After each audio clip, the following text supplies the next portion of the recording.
Di video kali ini, gue akan ngebahas tentang investasi saham untuk pemula. Dan gue harap di akhir video ini kalian udah ngerti tentang apa itu saham dan gimana caranya kalian bisa investasi di saham dan konsepnya seperti apa. Jadi gue akan ajarin style investasi gue, gimana caranya gue aplikasiin value investing di dalam investasi gue. Nah, pertanyaannya pertama, mungkin apa itu sebenarnya saham? Jadi kita kan tahu kalau misal di dalam investasi ada berbagai macam aset kelas. Contohnya seperti yang kalian tahu ada emas, ada cash, ada obligasi, surat hutang, ada juga saham. Saham ini adalah kepemilikan dari perusahaan. Jadi kita punya bagian kecil dari sebuah perusahaan yang besar. Nah, perusahaan-perusahaan ini biasanya yang kita beli sahamnya adalah perusahaan yang listed atau perusahaan-perusahaan terbuka (TBK). Perusahaan-perusahaan ini, kan ini perusahaan-perusahaan besar, tapi sebenarnya konsepnya sama. Mau perusahaan kecil itu juga ada saham, tapi kan kita mau beli saham publik ya, atau namanya public equity. Jadi kita beli saham perusahaan publik, perusahaan yang udah well known, yang besar, yang terdaftar di Bursa Efek Indonesia. Jadi kita beli kayak ibarat pizza small pie dari kue yang sangat amat besar. Jadi saham itu sebenarnya bukan cuma sekedar ticker ya. Kalian mungkin dengar apa itu saham, kalian langsung di otak kalian anggap lihat running trade, kalian lihat angka, ada grafik di sana. Saham itu hal yang pusing, ibaratnya kita ngomongnya kayak bahasa alien, ya kan? Kalian nggak ngerti apa itu bid, offer, tapi tenang aja. Saham itu sebenarnya sesimpel kita membeli sebuah bisnis, ya. Jadi kita beli saham sama dengan kita beli bisnis. Tapi pertanyaannya, kan video ini ngajarin tentang yuk kita investasi di saham. Tapi kenapa sih sebenarnya kita harus investasi di saham? Jadi ini adalah screenshotan dari indeks harga saham gabungan kita.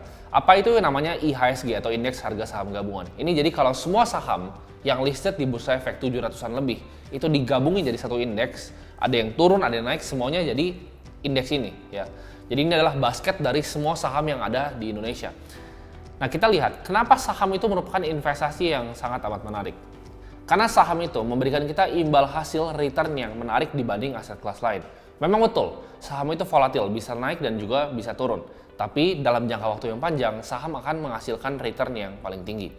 Kita lihat di gambar di sini bahwa ini adalah screenshotan IHSG atau indeks harga saham gabungan kita, yaitu kalau semua saham di Indonesia dijadiin satu basket, itu dikumpulin jadi satu indeks. Nah, indeks harga saham gabungan kita, di saat gua screenshot ini waktu itu, ini kalian nggak bisa bikin, kalau ya edit bisa tapi susah banget, ngeditnya ribet gitu. Ini adalah screenshotan langsung dari Google di saat indeks kita masih 4.999 atau 5.000. Kalau kalian cek sekarang IHSG, kalian ketika di Google itu udah sekitar 7.000-an lebih. Jadi indeksnya aja udah naik 2.000 poin. Ini adalah pertumbuhan yang cepat dalam waktu kurang dari 3 tahun. Dan Indonesia sendiri, indeksnya itu salah satu yang growing paling cepat di dunia.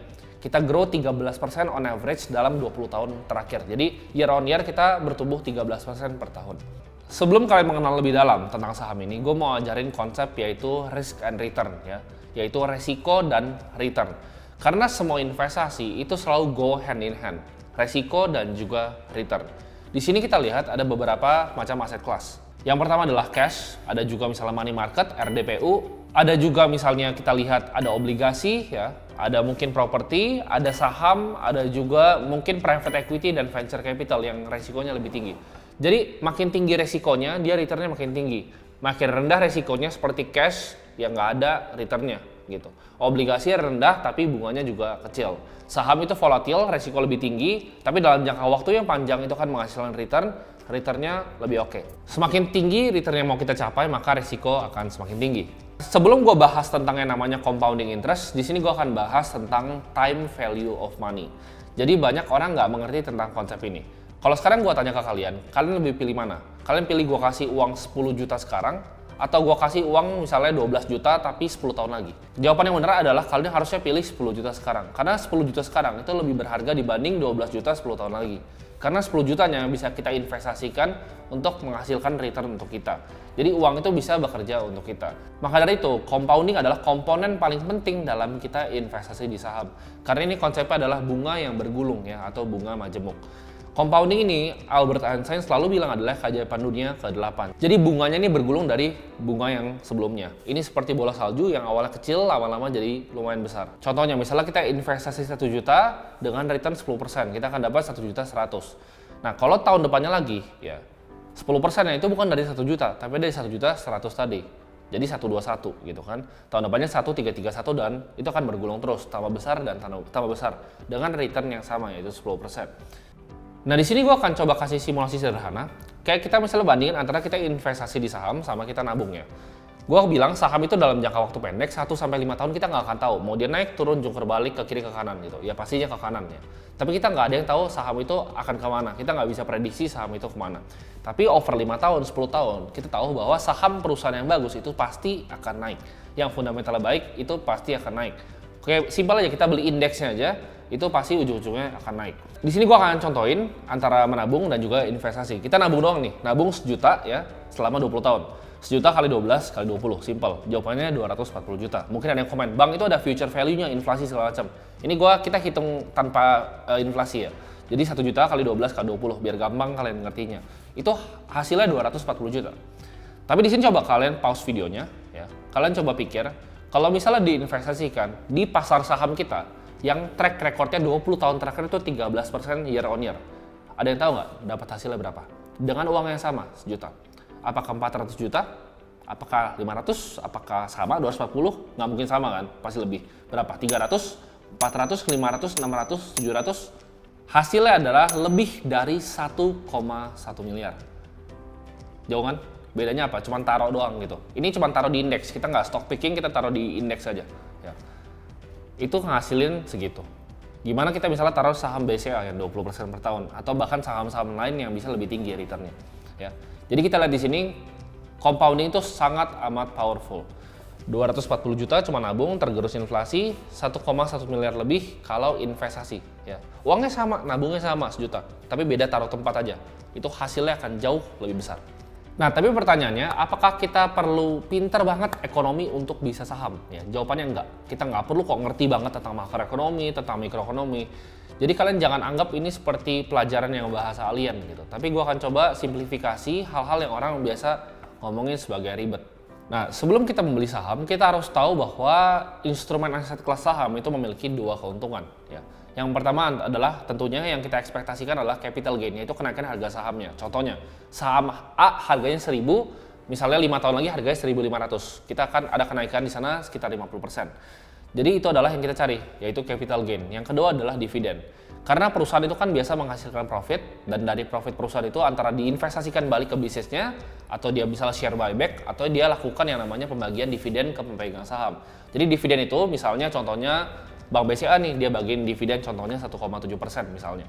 Jadi dia perusahaannya profit, menghasilkan laba, dan dia mau bagikan ke pemegang sahamnya. Jadi sahamnya udah naik 20% per tahun, dia bagikan lagi dividen 1,7%. Contohnya perusahaan besar seperti Apple, seperti Google ya. Atau perusahaan misalnya kalau seperti Berkshire Hathaway, dia nggak bagi dividen, dia lebih fokus ke share buyback untuk increase shareholders value-nya. Jadi perusahaan itu kita dapatkan keuntungan dari sahamnya naik, harga sahamnya, dan juga pembagian hasil dari keuntungan perusahaannya. Karena kita beli saham ini adalah kita beli bisnis real ya. Jadi kalau kalian bayangin, kalian dari bangun tidur sampai kalian tidur lagi, itu produk yang kalian pakai semuanya ada sahamnya ya. Jadi kalau misalnya kita suka roti, ya kan sari roti itu ada sahamnya. Kayak misalnya kita suka gosok gigi pun itu banyak produk-produk Unilever di sana. Kita ngerokok di teras itu kan ada Sampurna ya kan, dan ada brand rokok-rokok lainnya. Jadi itu semua adalah perusahaan-perusahaan TBK. Even kita misalnya naik mobil ya kan, dealer mobil itu perusahaan TBK, ban mobilnya pun perusahaan TBK. Semuanya tuh perusahaan-perusahaan terbuka. Even HP yang kita pegang, iPhone, Apple tuh perusahaan yang kita bisa beli sahamnya. Jadi semua hidup kita ini, kita harus berpikir sebagai investor ya. Jadi jangan cuma pikir sebagai konsumen. Misalnya kita tiap hari datang nih narik duit di bank BCA atau bank apapun, bank BRI, Mandiri, BNI, ya kan, CIMB. Kita jangan pikir sebagai konsumen doang ya. Kita cuman, oh ini kita pakai banknya. Tapi kita coba pikir gimana ya kalau misalnya kita bisa punya banknya. Kita punya bagian kecil dari banknya.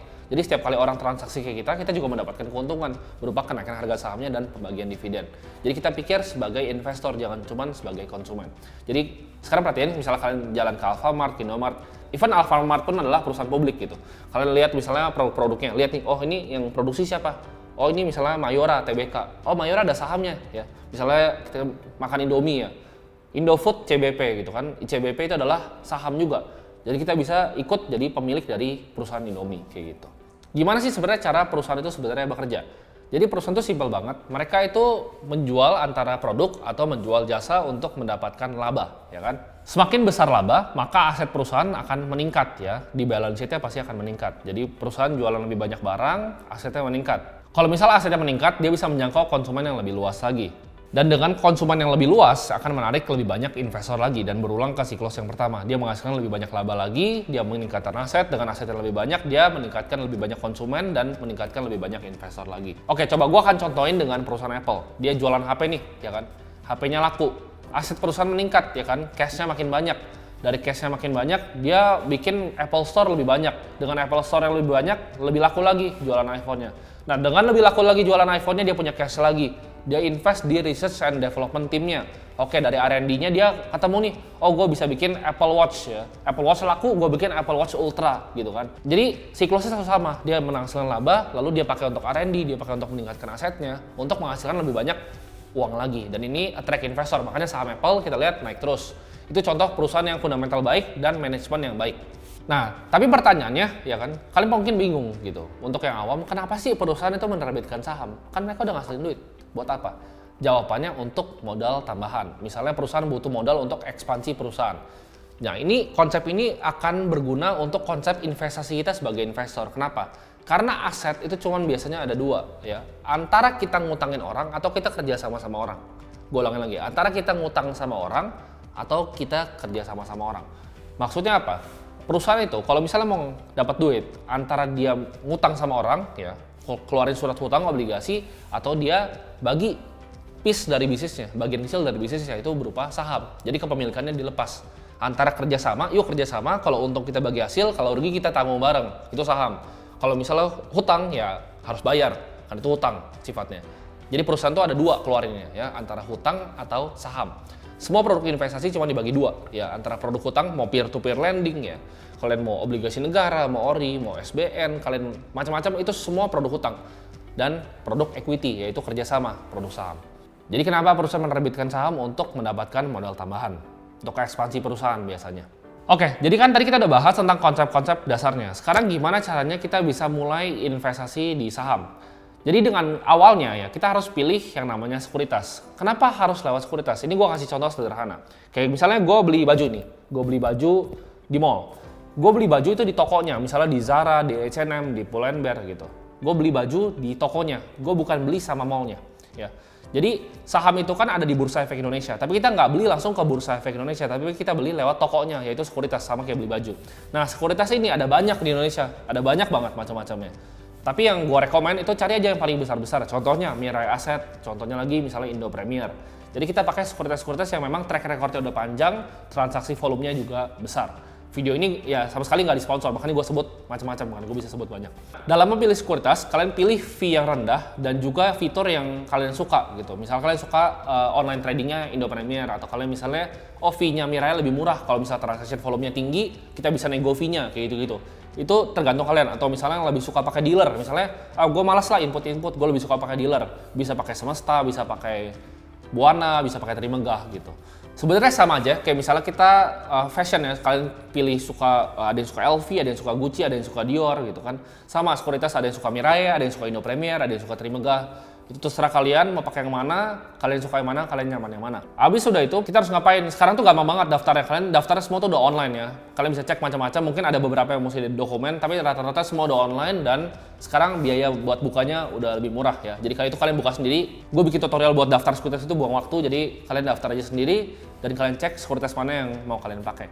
Di sini gue akan bedain antara kita spekulasi dan investasi. Ya, spekulasi adalah kita mau kaya cepat. Kita cari saham-saham tuh kayak kita beli lottery tiket gitu. Kita mau jadi mau beggar 10 kali, 20 kali gitu, mau jadi kaya. Tapi investasi ya, itu mengharapkan keuntungan jangka panjang yang sistematis. Jadi kita cari yang namanya risk adjusted return ya. Jadi jangan cuma kita mau beggar tapi nggak mau terima resikonya gitu. Saham itu ada resikonya ya.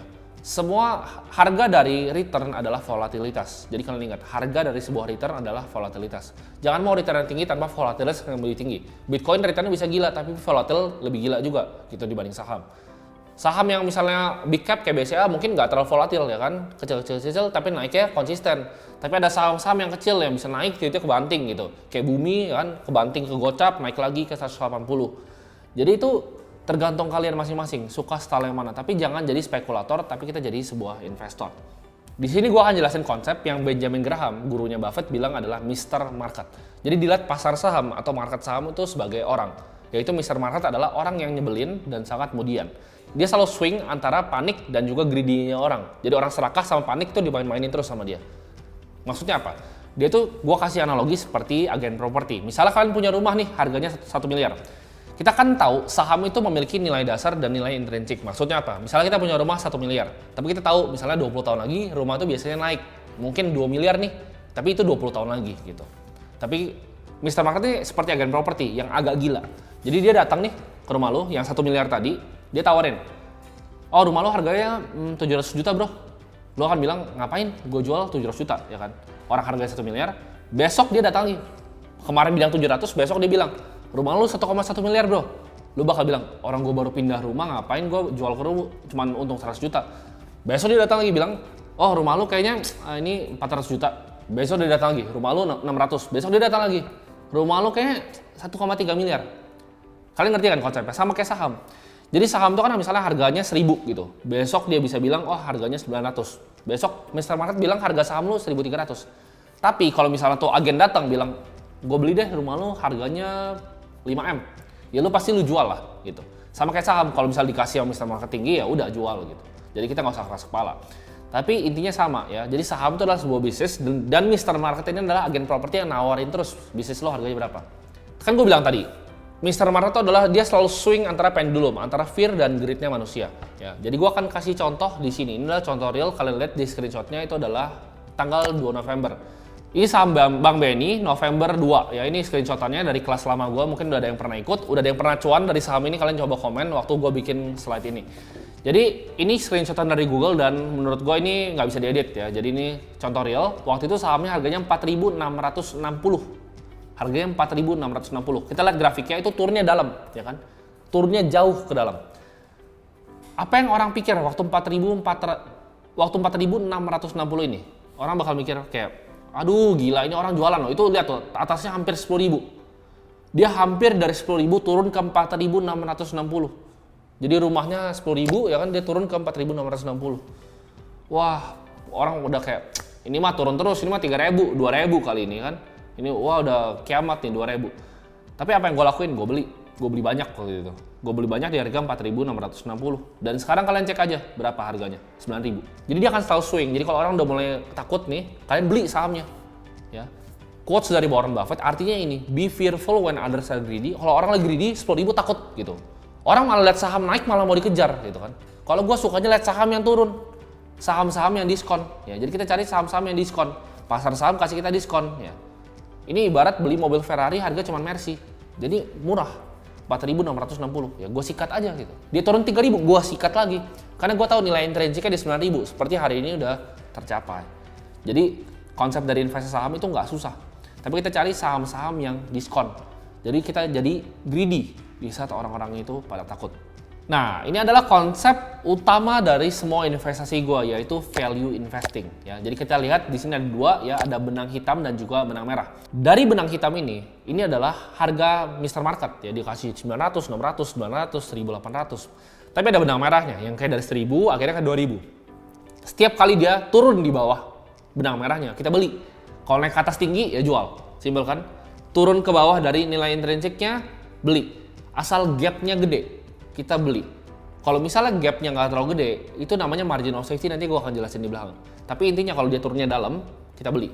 Kalau dia naiknya tinggi, lepas. Ya. Jadi jangan pas dia naik tinggi, kita beli. Itu yang bikin orang semua nyangkut. Wah, kok gue beli saham ini nyangkut? Kenapa? Karena lu beli pas Mr. Market lagi kasih lo orang-orang greedy. Bumi pas gocap lu nggak mau beli. Tapi bumi 180, apa masuk ya? Salim masuk nih mau ke 300. Orang tuh selalu kayak gitu ya. Ini udah berkali-kali kejadian. Arto gue masuk harga goceng gitu. Arto 5.000 gue masuk. Orang wah apa beli nih sampai 18.000. Sekarang turun lagi kan ke 5.000. Kalau kalian punya tesis yang sama silahkan beli gitu. Gue selalu masuk di saham di saat orang-orang nggak ngelirik. Contoh gue beli saham ESA. Gue beli saham ESA tuh harganya 290. Orang nggak ada yang mau lirik, nggak ada yang mau peduli blue ammonia itu apa. Orang pada takut waktu itu. Wah ini kayaknya jeleknya sama ke 100 paling. Terbang ke 1.000. Di 1000 orang pada beli, ya kan? Sekuritas Credit Suisse mulai bilang, S1 1.300, wah malah pada beli lagi. Beli itu di saat orang-orang nggak beli, ya. Jadi jangan beli saham yang rame. Kalian nggak akan cuan dari beli saham yang rame. Bisa, tapi kalian ngikut-ngikut scalping kalau gitu. Tapi kalau kalian mau cara style kayak gue, buy and hold lama, cuannya gede, ya, cuannya lebar, kayak Warren Buffett stylenya kayak gini mainnya. Jadi beli di saat saham-sahamnya justru diskon. Gue mau kasih tahu kalian tentang konsep dari Benjamin Graham lagi. Kan tadi Mr. Market gue bakal kasih konsep yang lain. Nah, ini adalah fundamental dari Benjamin Graham. An investment operation is one which upon thorough analysis promises safety of principal and adequate return. Jadi di sini ada 3 konsepnya, ya. Wah, mungkin apa tuh bahasanya, bahasa Inggris nggak jelas. An investment operation is one which upon thorough analysis.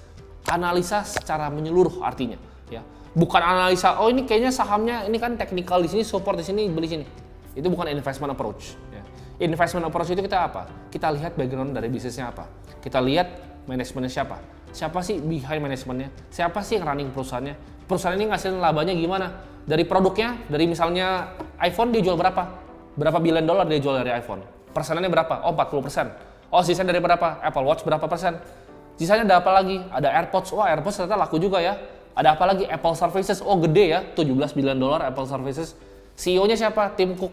Siapa lagi manajemennya? Oh ini manajemennya kompeten. Udah lama ngikut Steve Jobs dari dulu. Itu hal yang kita ikutin. Ya. Misalnya BCA. Oke, net interest marginnya BCA berapa? Kita lihat yang jalanin siapa? Pak Yahya dan Bu Vera. Manajemennya apakah jujur, kompeten, dan berkualitas? Hal-hal seperti itu adalah thorough analysis. Gue suka kasih analogi ini. Lo kalau mau beli kulkas di rumah lo analisa nggak kulkasnya? Oh iya ini speknya kayak gini. Tapi kalau ditanya saham nih, gue sering nih ketemu orang, kok ini saham BRI bagus nggak? Gue tanya, direktur utamanya tahu nggak siapa? Nggak tahu. NPL-nya berapa? Non-performing loan-nya? Nggak tahu berapa. Terus buat apa? Lu beli apa? Gitu. Kalau lu beli TV, beli kulkas, lu analisa, oh ini kulkasnya kayak gini, wattnya sekian. Tapi lu beli saham gitu kan, investasi gitu. Lu cuma tahu tikernya doang, lu tahu cuma angka-angka nggak jelasnya doang. Tapi lu nggak tahu bisnisnya seperti apa. Itu udah ngelanggar aturan pertamanya, analisa secara menyeluruh. Yang kedua, safety of principal, yaitu keamanan dari modal kita. Karena rule pertama dari Warren Buffett adalah jangan hilang duit. Rule kedua, jangan lupa rule nomor 1. Jadi jangan sampai hilang duit. Ngapain? Gua tanya sekarang. Kita investasi kan, orang bilangnya untuk ngalahin inflasi, kayak gue bilang tadi, untuk compounding, ya nggak? Lu punya uang 1 juta nih, lu investasi malah boncos. Gue mendingan kena inflasi, bos. Inflasi cuma 4%. Lu boncos 50%, kan beli saham gorengan boncos 50%. Nggak usah investasi, sekalian pegang cash aja gitu. Ingat, jangan hilang uang. Kan biasa diajarin tuh, weh kita disiplin cut loss, ya kan? Itu buat brokernya, bikin broker jadi kaya. Investasi ya jangan rugi, ya jangan hilang duit. Kita analisis secara mendalam, kita beli saham-saham yang kita yakin. Next apa? Adequate return. Kalian perhatiin, adequate return itu bahasa Indonesianya apa? Return yang cukup. Ya unik nggak? Return yang cukup. Dia nggak bilang return yang luar biasa, return multi-bagger, return 200%, 2000%. Ya kan? Return yang cukup. Kenapa? Karena Benjamin Graham ngerti compounding. Warren Buffett seumur hidup itu cuma 20%. Tapi panjang. Ya, waktunya panjang dan konsisten. Kita nggak apa kok 100% per tahun. 13%, 15%, it's good enough. Gitu. Beli BCA 20% tidur. Apple 25% year on year tinggal tidur. Nggak pusing beli saham. Ya. Jadi, adequate return. Thorough analysis, yang kedua safety of principal, amanin modal, yang ketiga adalah return yang cukup, bukan return gila. Jangan cari return tinggi untuk resikoin modal kita. Nah ini adalah konsep yang paling penting nih dari Benjamin Graham, yaitu margin of safety. Lu misalnya nyetir sebuah truk nih, truk lu misalnya beratnya 80 ton, ini gua ngada-ngada aja ya, beratnya 80 ton. Di depan tuh ada jalan, gitu. Ada jalan, jembatan gitu, jembatan bilang ini maksimum 100 ton. Truk lu tuh 80 ton. Lu berani nyebrang atau enggak? Mungkin banyak dari sini yang bilang, oh berani kan masih sisa 20. Kalau gue pribadi gue nggak berani. Kenapa? Karena yang bikin jembatan bisa aja salah hitung. Bisa aja sebenarnya 88, bedanya cuma 8. Ya aman, tapi kan udah goyang gitu. Kalau misalnya sekarang, truk lu 110 ton, berani nyebrang nggak? Mungkin ada yang bilang, wah lu orang gila lu kan. Orang gila lu nyebrang truk 110 ton. Tapi banyak banget yang lakuin hal itu di saham. Gue berani nyebrang kalau truk gue tuh 50 ton. Kalau truk gue 50 ton, itu gue berani nyebrang. Ini gue akan jelasin pakai grafik sebelumnya. Ini gue akan konsep di sini ya. Kalian perhatiin baik-baik ya. Ini gue akan lihat di layar.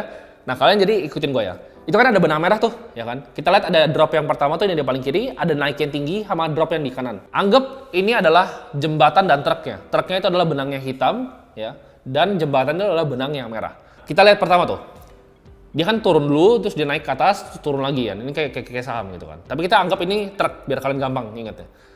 Misalnya jembatannya itu dia kasih tahu jembatannya itu let's say 100 ton. Pas di bawah situ truknya itu 80 ton tuh. Lihat kan? Di bawah itu truknya 80 ton. Tapi begitu dia udah naik, dia naik lebih dari 100 ton. Kenapa masih ada yang beli? Dia akan balik lagi kan ke 100 ton. Lu kalau beli di atas 100 ton akan selalu kena bantai. Tapi lu kalau beli di bawah 100 ton lu cuan. Misalnya dia paling ujung tuh truknya udah sisa 50 ton, ya kan? Udah naik, truknya sisa 50 ton. Jembatannya 100 ton. Ya udah beli hajar lah. Dia balik lagi gitu. Kenapa kalau truk kalian nggak berani nyebrang 190 ton gitu? Jembatan maksimum 100 ton nih, tapi truk kalian 190 ton. Kalian nggak berani nyebrang kalau naik truk. Tapi kalau di saham tuh kan 250 ton gitu kan. Tapi jembatan 100 ton, kalian nyebrangnya mati lah, kena bantai kalian. Ya, jadi konsepnya gampang banget. Kayak kalian nyetir truk, di depan ada jembatan, ya. Nilai intrinsik itu adalah jembatannya dan truk itu adalah saham kalian. Jadi kalau misalnya itu nggak ada margin of safety-nya tadi, jangan nyebrang. Ya boleh sih kalian bisa cuan sih kalau truknya 99 ton gitu, itu bisa cuan. Cuman ya gue nggak mau kena bantai. Jadi Benjamin Graham bilang itu adalah margin of safety. 3 kata-kata paling penting, margin of safety. Ya. Jadi berapa persen jarak antara nilai intrinsik dan saham kalian? Kalau kita lihat tadi BNI kan target gue 9.000 nih, harganya 4.000. Diskonnya banyak, itu kayak truknya jembatannya 9.000, truknya itu 4.600, ya gue hajar lah. Tapi kalau misalnya udah 7.000, 8.000 ya masih bisa dihajar, masih bisa cuan, tapi mikir-mikir gitu. Kayak Mandiri sekarang misalnya 10.400, orang baru FOMO. Tapi kalian lihat research-nya di Ternak Uang, gue udah bilang dari harga berapa gitu Bang Mandiri. ESA gue masuk 200, target gue ya 600 gitu. Tapi dikasih sama Mr. Market, alhamdulillah gitu kan 1.000 lebih. Bagger berapa kali? Jadi intinya apa? Kita cari truk-truk yang di bawah dari jembatannya. Simple. Gimana caranya kalian bisa analisa?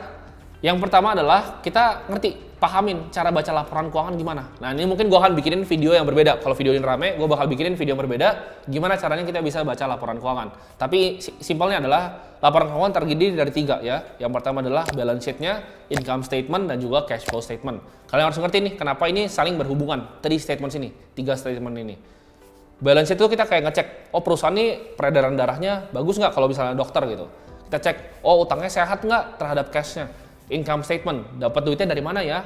Apakah operational profit-nya dia, apakah secara operasional dia menghasilkan profit atau enggak?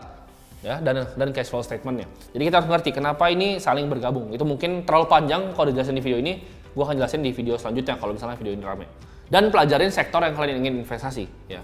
Kalau kalian mau investasi di perbankan, ngerti tentang perbankan. Kalian mau investasi di consumer goods, ngerti di consumer goods. Dia jualannya apa? Kalau perbankan jelas ya, pinjam dari orang dan dia bungain gitu. Dia pinjam dari orang dengan bunga yang lebih rendah, dia bungain dengan bunga yang lebih tinggi. Sisanya adalah NIM namanya, net interest margin. Jadi kalian ngerti industri yang kalian kerjain itu apa? Gimana caranya valuasi perusahaan batubara? Gimana caranya valuasi perusahaan consumer goods? Pasti beda.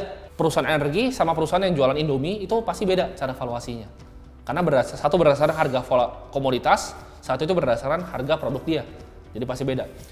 Jadi pertanyaannya di sini, kalian tuh lebih pilih mana? Diajarin kayak gini untuk ngerti konsepnya dan bisa pilih saham sendiri, atau kalian mau cuman ya ikut-ikutan orang gitu. Ikut-ikutan teman bilang di mobil, oh saham A bagus, ikut beli gitu. Jangan kayak gitu ya. Jadi ingat, beli saham kayak lu beli kulkas, lu analisa secara dalam. Ini kan konsepnya sederhana ya. Ini kan konsepnya sederhana, kita ngerti mindsetnya gimana cara investasi. Buat yang mau belajar lebih dalam, kalian bisa cek di Ternak Uang aja, itu lengkap di sana. Laporan keuangan, semua bikin Excel modeling, valuasi, cari intrinsic value-nya, mau pakai dividend discount model, pakai discounted cash flow, itu semua lengkap di sana ada. Jadi kalian bisa belajar secara lengkap di sana, obligasi valuasinya gimana, saham valuasinya gimana. Jadi semoga video kali ini bermanfaat untuk kembangin mindset kalian tentang saham. Jadi beli saham tuh nggak cuma lihat ticker, lihat chart, tapi kita lihat sebagai bisnis yang kita bisa beli ya. Sampai jumpa di video selanjutnya. Thank you semuanya.